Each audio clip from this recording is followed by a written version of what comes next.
JPMorgan CEO Jamie Dimon out with his annual shareholder letter. I want to get straight over to Leslie Picker, who's been going through that letter. Of course, something that the investment community looks at virtually every year, so very, very carefully. This year, perhaps even more important.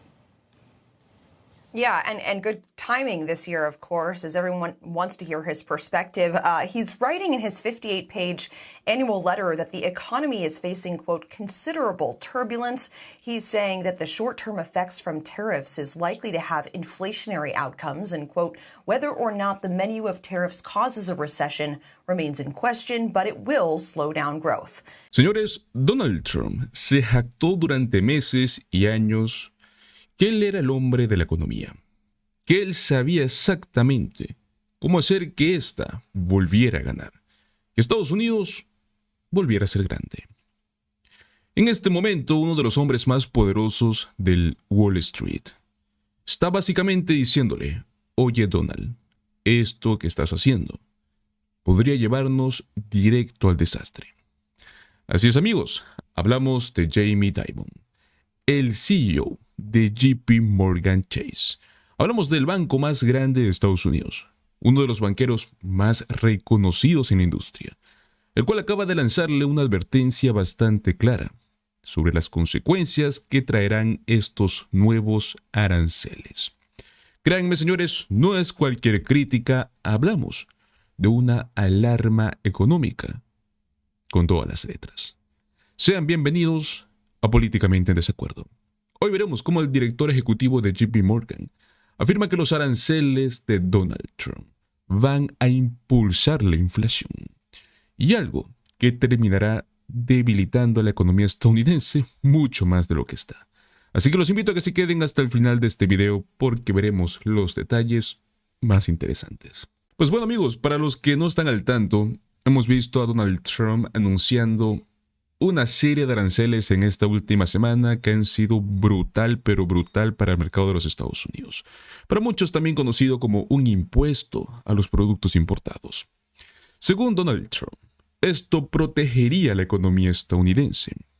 Pero por el otro lado vemos a Jamie Dimon en su famosa carta anual a los accionistas, que esta carta en sí es básicamente un horóscopo del Wall Street, afirmando lo siguiente. Esto va a doler y será muy pronto. JPMorgan CEO Jamie Dimon out with his annual shareholder letter. I want to get straight over to Leslie Picker, who's been going through that letter. Of course, something that the investment community looks at virtually every year, so very, very carefully. This year, perhaps even more important. Yeah, and good timing this year, of course, as everyone wants to hear his perspective.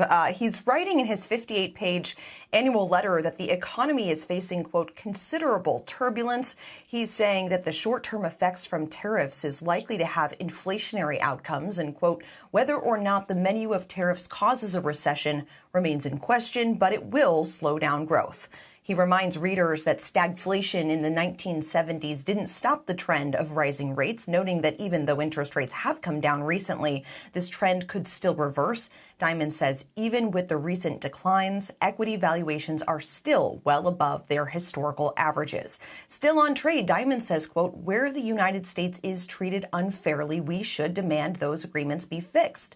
He says America first is fine, as long as it doesn't end up being America alone. Much of the letter really entails policy recommendations on everything from tax and fiscal policies to education and healthcare reforms to building more housing and infrastructure. And he also lists issues that he thinks is causing, quote, legitimate frustration and anger in the country today, including, quote, uncontrolled immigration, income and education inequality, culture wars, bureaucracy, and polarization that's amplified by media and social media. And he said that by enacting policy reforms to resolve these issues, GDP would grow by over 3% a year, guys. Wow. You know, I get the sense that Jamie traditionally works on that letter a pretty long time in advance, but Leslie, it sounds like he was updating it up to the last minute this year. Some of it sounded like before the mess that we're in right now. Yeah, some of the other issues. I'm sure that's the long-term stuff he was working on. Yeah. My guess is he spends months on this. Right. But he must have been working on it right up to Saturday. Right. Pretty thoughtful. I mean, to say that there are inequities and they need to be dealt with. I don't know if you need to go shock and awe. I don't know why incremental sort of approach, stepwise fashion might. He just doesn't. He doesn't know that patience. Homie don't play that. Yeah. Right. Leslie, thank you. Yeah. No, I think he. Oh, go ahead, Leslie. Oh, I was just going to say, Becky, you're right. He works on this letter for a very long time. He writes it himself, is my understanding. But the current environment is so dynamic. It's pretty certain that, yes, he was making edits and adjustments to reflect the current environment with tariffs. Absolutely. Amigos, Jamie Dimon. Hablamos de un tipo que no es precisamente un socialista, ¿no? Ni alguien que ande con discursos alarmistas. Nos está diciendo algo bien concreto. Los aranceles de Donald Trump van a provocar inflación, van a frenar el crecimiento económico. Es más, de una economía que venía bastante débil post pandemia. Y esto podría empujar la economía hacia una recesión. Ahora, paremos un segundo. ¿Por qué esto es tan importante? Durante años, amigos, Donald Trump ha vendido la idea de que con sus políticas de América primero, ¿no? Con sus políticas arancelarias, iba a fortalecer la industria local, iba a proteger los empleos, iba a traer la manufactura de nuevo. Pero lo que en realidad pasa es que esos impuestos se trasladan directamente al consumidor. Y hablamos del consumidor que viene abatido durante años. Es decir, tú y yo, todos nosotros, terminamos pagando más por productos básicos. Lo más preocupante es que Jamie Dimon no lo dice como una posibilidad lejana. Él lo plantea como una consecuencia casi inevitable. Y esto será en corto plazo. O sea, esto se va a sentir. Y se va a sentir ya mismo. Además, deja claro que estos aranceles no llegan en el mejor momento. Como volví a decir hace un momento, la economía viene débil, la inflación sigue siendo un problema post-pandemia, los mercados están temblando. Entonces, ¿qué es lo que hace Donald Trump?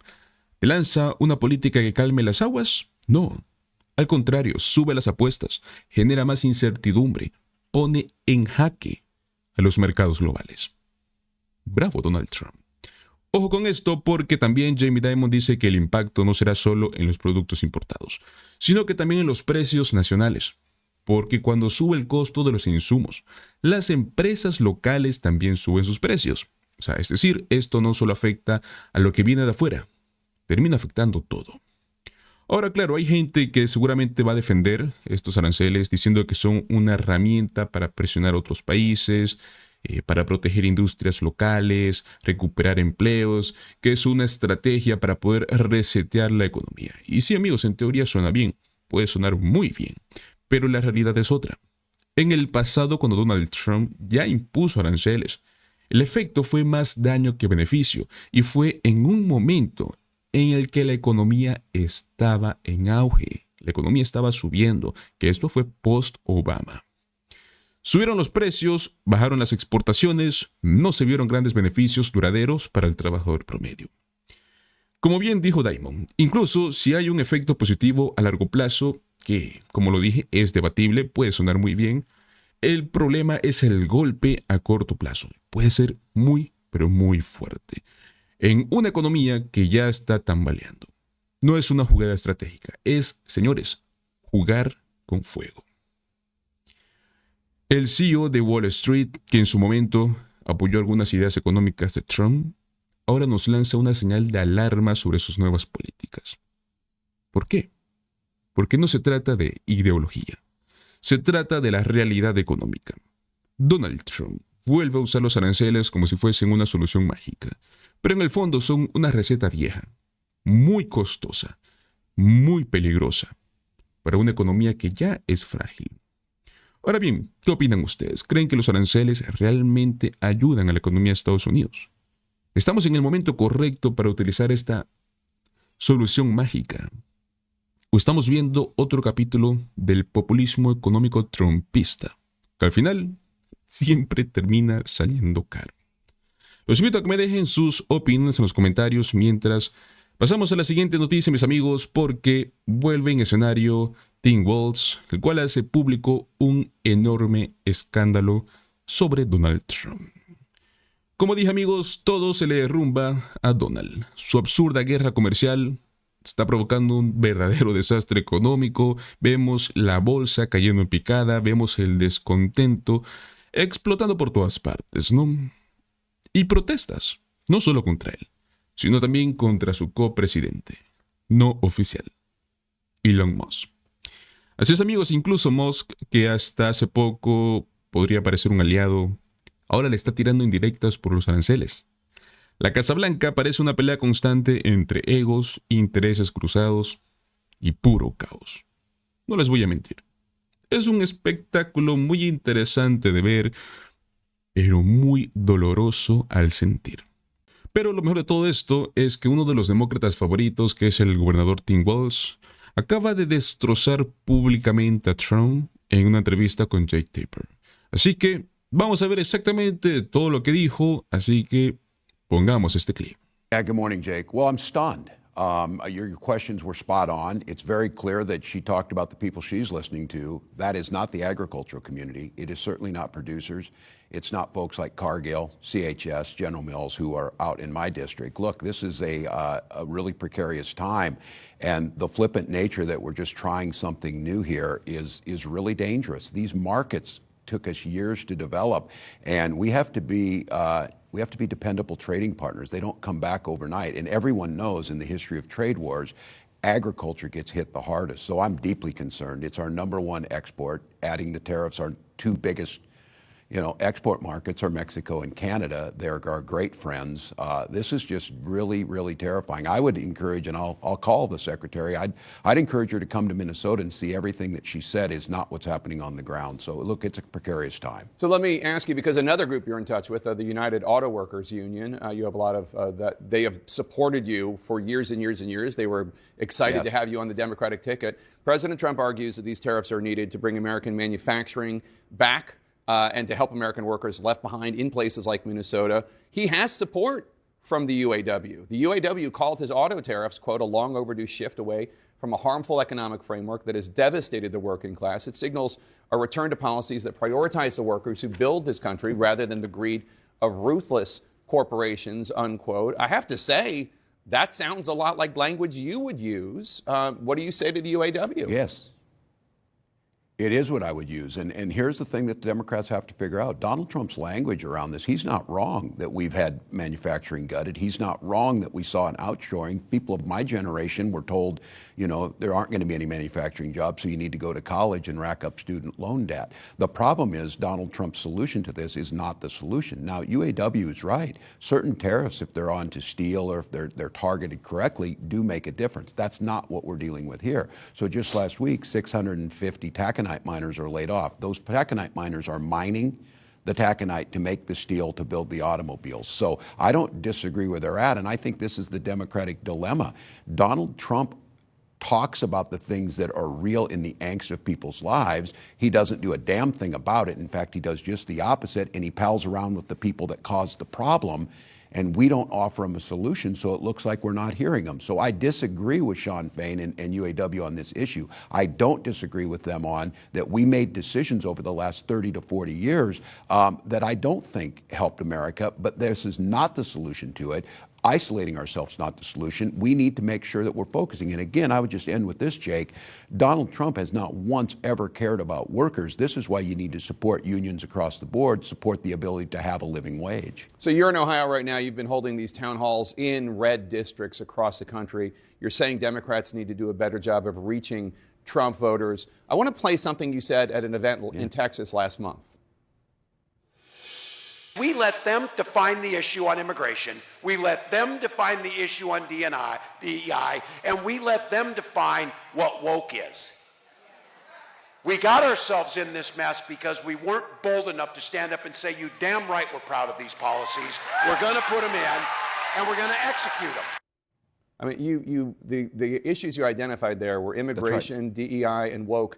You think Democrats' problem was that you just didn't do a good enough job explaining the policies and not that voters simply didn't just reject what you were selling, particularly on immigration, I wonder? No, on immigration, what we were asking for is a bipartisan policy that strengthens immigration control, that recognizes that we need a workforce here, that they should be allowed here legally, and that when they get here, they're part of the American fabric. And that is the bipartisan bill we had. Donald Trump snatching up college grad students and sending them back, or sending folks to El Salvador illegally, that's not the policy. But for us to say, we don't care that violent criminals come in, we most certainly do. What we were asking for is the resources to make sure they don't get here. And the same thing with the other policies. It's not a woke policy to provide food for children to get breakfast and lunch, and we get better outcomes from that. They defined things on their terms that weren't true. And what I'm saying is, are we going to turn away from being a country of legal immigration? Are we going to turn away from a country that thinks diversity and making sure that we don't have gaps in income between blacks and whites? Those are policies that have strengthened America. And I think what we allowed ourselves to do is we got timid. And then when we got power, we didn't pass things that improved people's lives. This whole idea, I think the Democratic Party gets theoretical, talk about food insecurity. People are hungry, get them food. People don't have a house. Make sure they have a living wage. That's the point that I'm saying is, Fox News will glorify, he's for DEI. Not your definition of DEI. My definition is rule of law that's fair, that everybody gets an opportunity. And that's the point I think we have to make. Now, look, I'll be the first to tell you, Jake, I'm out here doing what I can do. I don't know if I'm the best spokesperson to do it after just losing an election. But what I know is the public, and you saw it across the country this weekend, they're rising up and asking their leadership to do something. So we heard your former running mate Kamala Harris say she's not here to say I told you so, although obviously that's what she was saying about all the Trump chaos.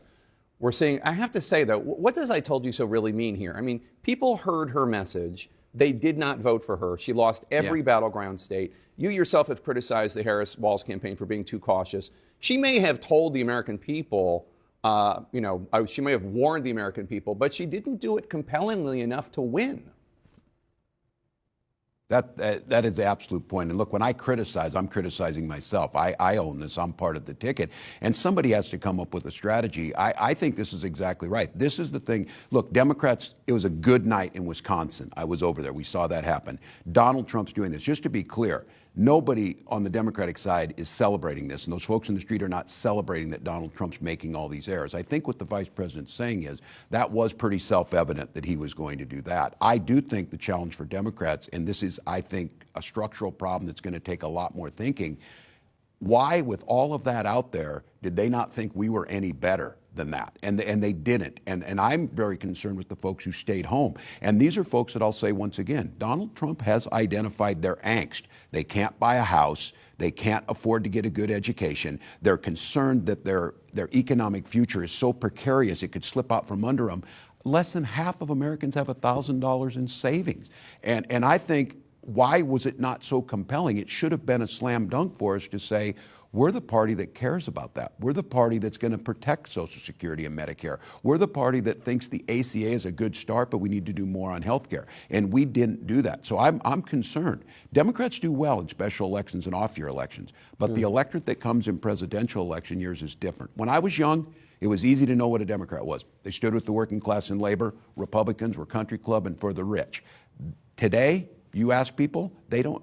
We have a 29% approval rating. Yeah. It doesn't help us any that Donald Trump ends up with a 25% approval rating. We have to get back to the core issues, that this is about making America prosperous and stable and innovative for everybody. Well, what do you make of the criticism that one of the reasons why your party was so resoundingly rejected last November is because Democrats were gaslighting the country, saying that inflation was not a big deal, heralding Bidenomics. Not only Biden, but Kamala Harris was heralding Bidenomics, pretending that there wasn't a problem at the border. And then fundamentally, this idea that President Biden was up for another 4 years of the job, while Americans in poll after poll for year after year were saying he's too old to do the job. Your party stood against all of those things. Look, Joe Biden coming in and during COVID and being a governor through COVID did a hell of a job. But I think one of the things that we didn't do is we assumed that we said, and it was true, that we were going to have a soft landing and our economy was better than the rest of the world. Better for who? Better for the working class, who was saying groceries were too expensive, as they are now and going up. They got to see us talk about things. Again, I go back to this. Don't talk about food insecurity or housing type of issues. Talk about people being hungry and wondering where they're going to live, or about their children's future, about real security. And so I think your question is spot on. I think we got intellectualized on this. I think the fact of the matter is Joe Biden did soft land the economy. He did usher us through COVID. None of us are saying we should be soft on the border, but we allow a vacuum, and Donald Trump fills it, the 800-pound gorilla, and their narrative starts to stick, and we look weak. We look weak like we don't care. We look like look, Jake, I'm not going to say, we need to do is we need to just arrest people and ship them to El Salvador. No, we need to invest the money on border. We need to make sure that we have the judges necessary to adjudicate things faster. We need to make sure if you're going to be in this country here legally, and when you are, you're going to be uplifted, celebrated, and part of this great American tapestry. We didn't do that, and then it fills them. They'll find the example that is horrific, where you have someone who's not here legally and they commit a crime. That is horrific, but we don't do a good job of telling that. Don't you think your party needs to acknowledge that President Biden was not up for the job of running for re-election, and that this was a major mistake by the He made that decision. I know, but you all went along with the idea that he was up for it, and he wasn't. And everybody saw it, and the country rejected it. Yeah, well, look, history will tell us to go back on that. That very well could be the case, Jake. What I'm concerned about is learning from those lessons. I would hope we would never do it again, make a mistake, make sure we go through and get someone. But I don't know where it helps us going forward. I certainly am deeply concerned that Donald Trump is going to lead us down a horrific... Look, thank God it's tariffs that he said. Donald Trump listens to no one. Remember, Donald Trump has statements about, I don't think nuclear war would be that bad. I guess we're lucky that he went after tariffs instead of that route. Yeah. We have an issue in this country that is going to impact us. And if there is not a loyal opposition, if there's not some soul searching on our side, if there's not reaching out to those folks who are in the streets, they're leading right now. So quick question. I would tell everybody, you better get with them. Yeah. Quick question, because we got to go. But you said you're not going to run for the Senate seat there. Are you going to run for a third term for governor? Are you possibly going to run for president in 2028? Well, I'm certainly thinking about running again in Minnesota, if that's what they want. I am not thinking about running in 2028. And my advice to folks is if in this moment you're planning for 2028, you're going to get rolled by the people in the streets. You just need to be out there making sure you're helping and doing things like Cory Booker's doing things like Bernie Sanders, AOC, things that we see people out talking to folks. So for me, I'm going to get through this legislative session. If the folks in Minnesota want me, I'm kind of inclined to do that. And I just want to play my part to make sure we cannot afford to allow Donald Trump or his successor to go forward, because you're seeing the pain. Lo de Tingles, amigos, es brutal. Está viendo directamente cómo estos aranceles están afectando a la gente en su estado. No es algo nuevo, ya lo venía advirtiendo desde la campaña. Al igual que Kamala Harris, ¿no? Que aunque no lo dijo con las mismas palabras, bien podría haber soltado un "te lo dije". No solo ella, muchos lo advertimos, tú, yo, todos hablamos de esto, y ahora lo estamos viendo en tiempo real. Esto no se trata solo de demócratas con una visión clara. Incluso dentro del Partido Republicano ya están empezando a sonar las alarmas. Ellos también sabían que estos aranceles iban a ser un desastre, pero lo ignoraron por conveniencia. Ahora están en pánico y no por la economía. No, amigos, están asustados por las consecuencias políticas que esto tendrá. Porque lo único que realmente les importa son las elecciones. Recordemos, 2026, elecciones intermedias, veremos una realidad. Las encuestas empiezan a moverse, hay manifestaciones en todo el país, la presión está subiendo y esa presión, amigos, no puede parar en este momento. Muchísimas gracias por acompañarme hasta el final de este video. Como siempre, regálame un like, comparte el video con tus amigos y suscríbete a nuestro canal Políticamente en Desacuerdo. Nos vemos en el próximo video. Hasta luego.